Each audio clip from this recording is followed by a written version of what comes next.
Hello mga mommy!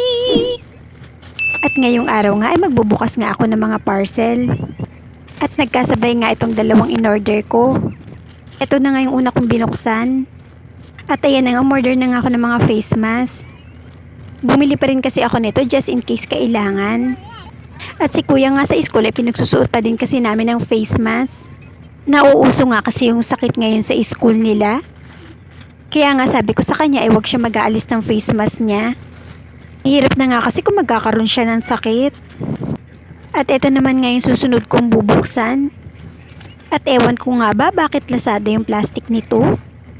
Sa Shopee kasi nga ako nag-order. Ito naman ngang laman nito ay hanger kaso nga ayan nga sira nga siya. Kaya pala ang mura, sira pala yung ipapadala. At ayan nga yung nilalagay sa saksakan. At bumili nga ako na itong clamp sa buhok. Wala na nga kasi ako mga ipit. At yan nga yung rotatable socket. At bumili nga din ako nitong mini spray alcohol bottle. Kaya ko lang naman in-order ang lahat ng yun dahil nga dito. Kailangan nga kasi ito ni kuya sa school dahil nga sasayaw sila. At ayan nga daw yung susuotin nila. Kaya nga naganap agad ako neto sa Shopee at buti na nga lang merong mura. At ayan nga, nahihiya pa nga siya dahil ayaw niya nga suotin.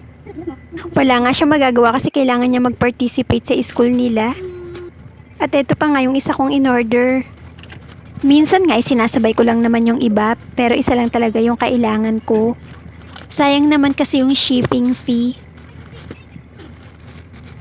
At eto nga, binili ko nga ito kay Bunso. Nakakatuwa nga kasi dahil may buhok nga siyang kasama.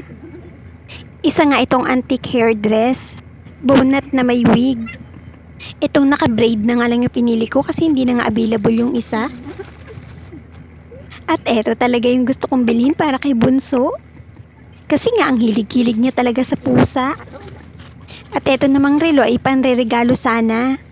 Kaso nga lang, sira pala siya. Kakainis din talaga yung ibang mga seller, no?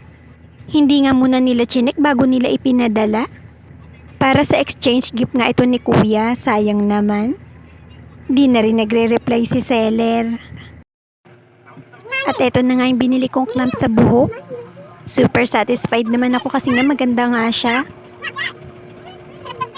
At eto na nga si Mingming, ang cute-cute talaga. At ito na nga yung bonnet ni Bunso na mayroong wig na kasama. At ayan nga yung isusuot nga ni kuya sa party nila. At etong sumunod na araw naman ay nag-unboxing naman yung dalawang bulilit. Meron nga kasing nagbigay ng regalo sa kanila uli. Wow! At ayan nga kay Bunso mga Play-Doh. Alam mo, Play? Wow! Kay kuya naman ay damit at coloring book. Kuya, open mo sa'yo, open mo sa'yo. Ano mo? Yung damit mo. Ilagay, ipakita mo dito siya. Uy, wow, ang ganda, kuya! Ganda! At ayan na nga, tuwang-tuwa talaga yung dalawa na naman uli sa bagong regalo nila. At ayun na nga mga mami, hanggang dito na lang muna. Ako'y magpapaalam na muna. Hanggang sa muli nating pagkikita. Maraming salamat. Paalam. 봄이면 네가 찾아올까